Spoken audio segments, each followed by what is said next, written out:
Nie Xiaoqian, speaking of Ning Caichen, he was from Zhejiang, with a generous temperament and good conduct. I often say to people, I will never find a second woman in my life.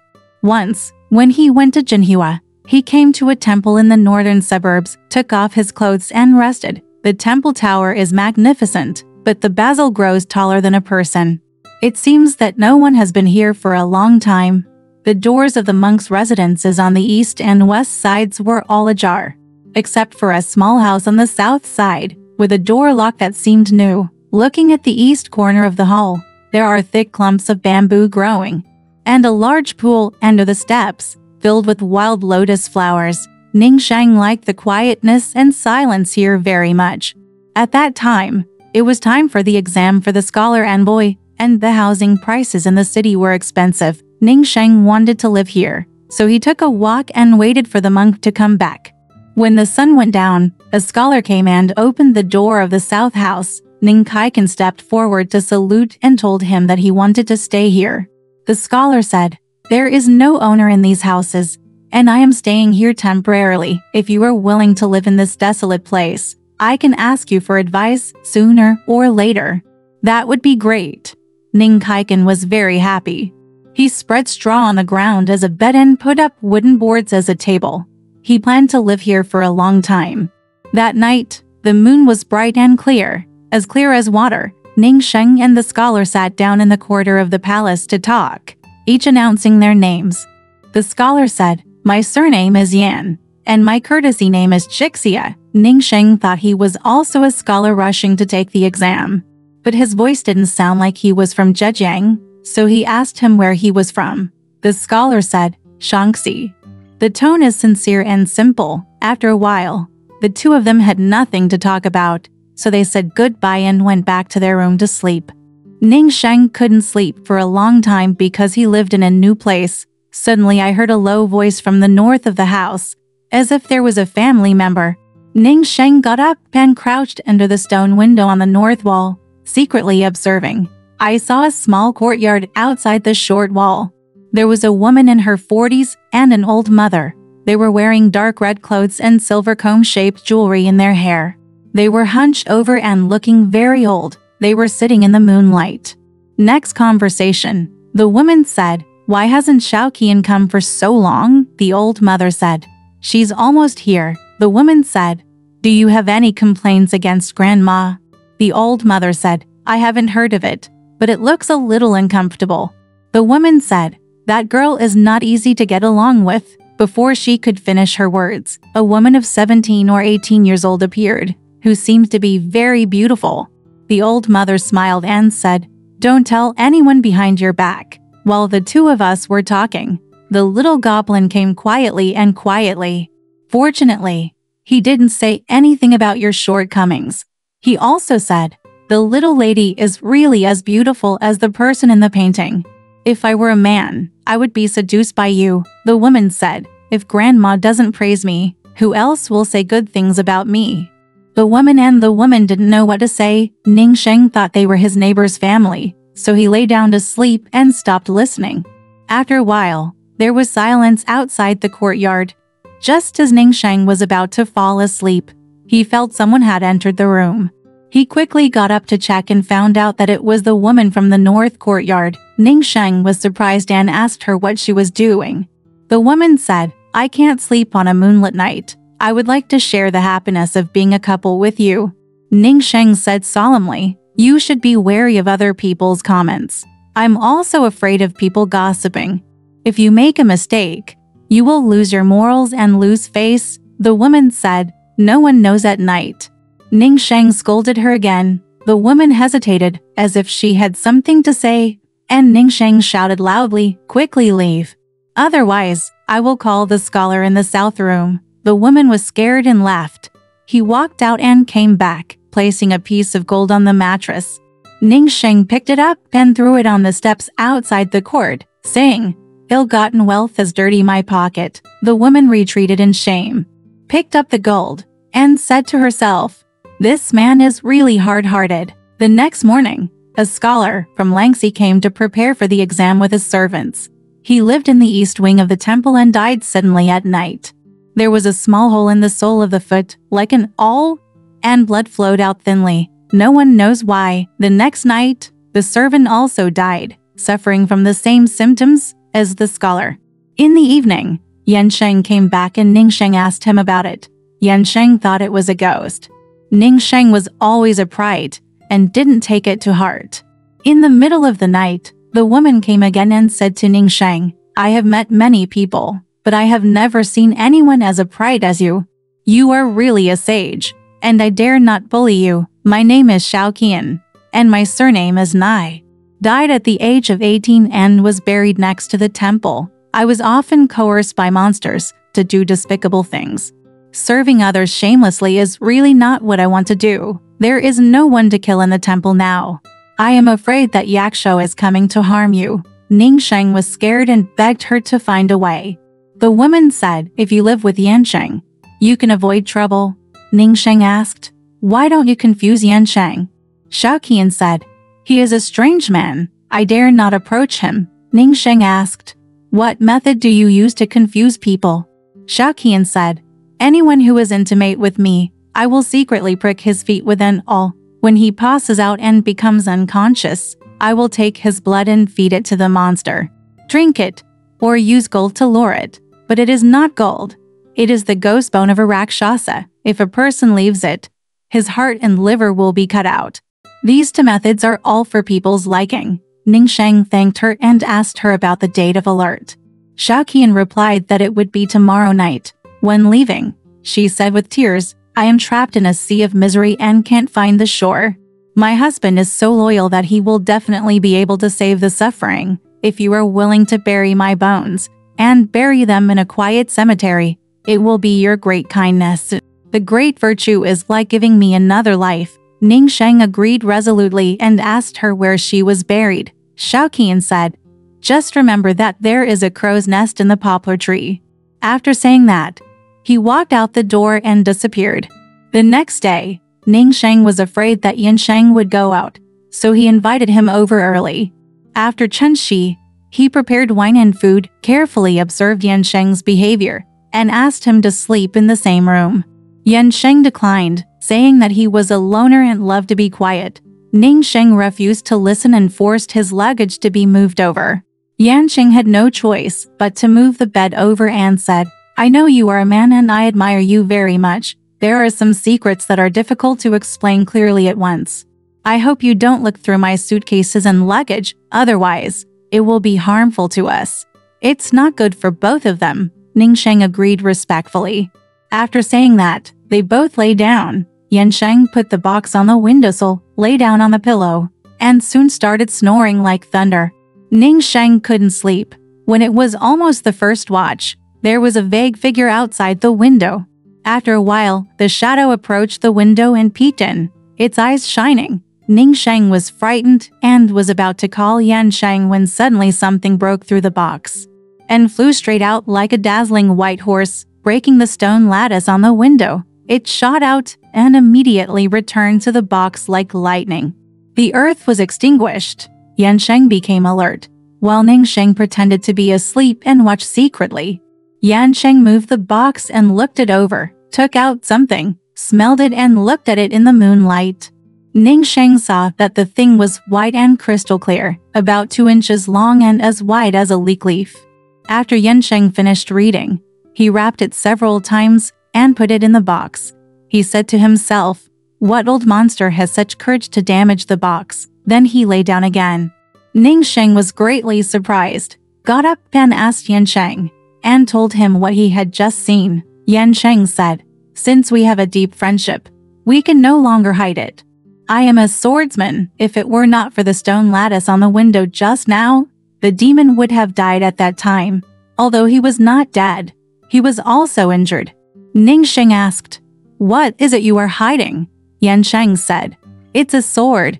I smelled it just now, and it smelled of demons." Ningsheng wanted to take a look, and Yansheng generously showed it to him.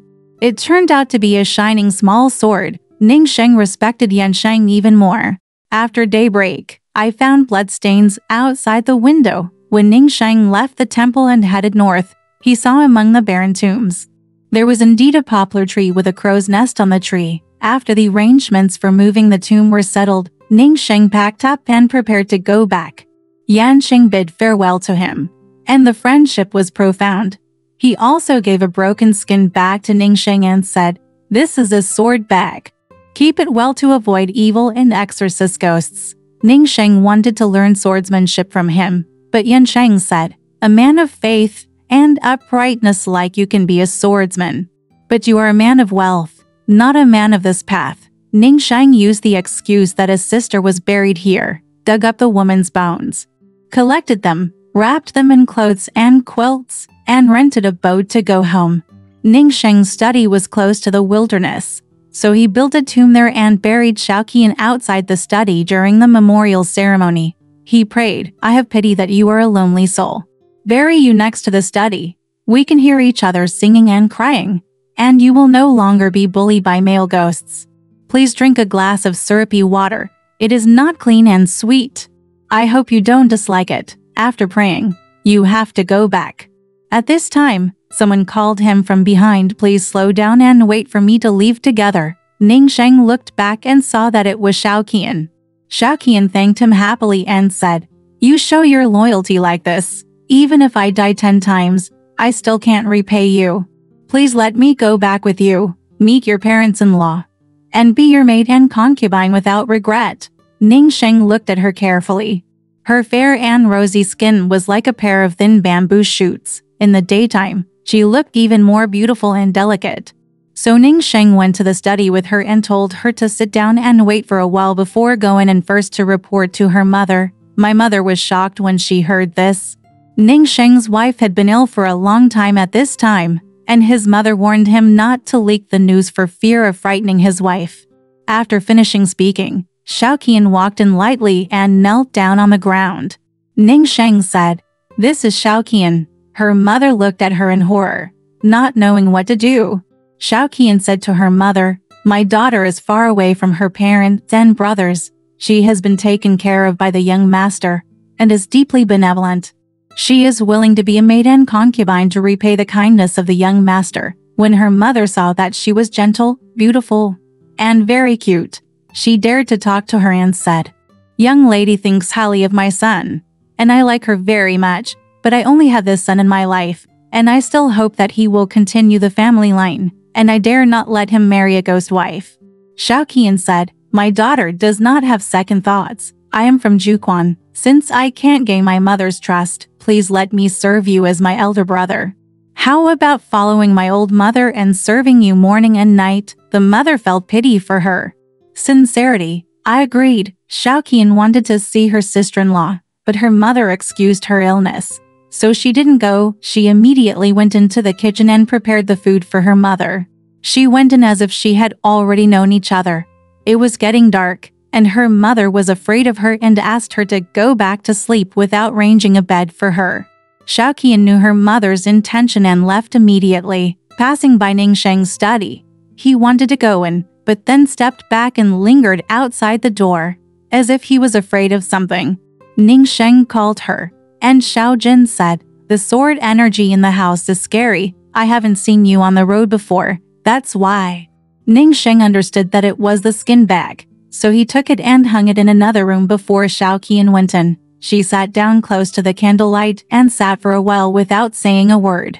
After a long time, Xiaoqian asked, "Do you study at night? I read the Shrangama Sutra when I was a child, but now I have forgotten most of it. Please give me a volume. If you have nothing to do at night, please correct me." Ning Sheng agreed. Xiaoqian sat there for a while, still not saying anything, or quickly passed by without saying anything about leaving. Ning Sheng urged her, and Xiaoqian said miserably, "I'm a lonely soul from other places, and I am particularly afraid of deserted tombs." Ning Sheng said, "There is no other bed to sleep on in the study. Besides, we are brothers and sisters, so we should avoid suspicion." Xiaoqian stood up, with a frown on her face, as if she was about to cry. She walked hesitantly, walked out of the room slowly, and disappeared after stepping on the steps. Ning Sheng secretly pitied her and wanted to let her stay in another bed, but was afraid of her mother's reproach. Xiaoqian came to greet her mother early in the morning and washed her with a wash basin. There is nothing wrong with doing housework. According to mother's wishes, at dusk, he would retire and often go to the study to read the Bible by candlelight. Realizing that Ning Sheng was about to sleep, he sadly laughed. Previously, Ning Sheng's wife was sick and could not do housework, and her mother was exhausted. Since Xiaoqian came, my mother has been very comfortable and grateful. As he became more and more affectionate with her day by day, he was like his own daughter. He actually forgot that she was a ghost. He couldn't bear to drive her away again at night, so he left her to sleep and wake up with her. When Xiaoqian first came here, she never ate or drank anything. After half a year, she gradually drank some porridge and soup. Ning Sheng and her mother doted on her and avoided saying that she was a ghost so that others would not know. Not long after, Ning Sheng's wife died. The mother secretly wanted to marry Xiaoqian as her daughter-in-law, but she was afraid that it would be detrimental to her son. Xiaoqian knew her mother's thoughts to some extent, so she took the opportunity to tell her, "After living here for more than a year, my mother should know my son's heart. In order not to harm passers-by, I came here with my husband. I have no other intentions. Because the young master is upright and respected by people all over the world. I really want to rely on his help for 3 or more years to win the emperor's title and feel glorious even under Juquan." The mother also knew that she had no ill intentions, but was just afraid that she would not be able to have children. Xiaoqian said, "Children are given by God. My husband is destined to be blessed. He will have 3 sons with glorious ancestors. He will not have no descendants just because he is a ghost wife." The mother believed her and discussed with her son. Ning Sheng was very happy, so he held a banquet and told his relatives and friends. Someone asked to meet the new daughter-in-law. Zhao Qing wore beautiful clothes and calmly came out to visit. Everyone in the room looked at her in surprise. Not only did they not suspect that she was a ghost, but they suspected that she was a fairy. So relatives within Ning Sheng's 5 servers all brought gifts to congratulate Xiaoqian and competed to associate with her. Xiaoqian is good at painting orchids and plum blossoms, and she always rewards them with paintings.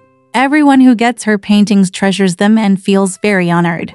One day, Xiaoqian bowed her head in front of the window, feeling melancholy, as if she had lost her soul. She suddenly asked, "Where is the skin bag?"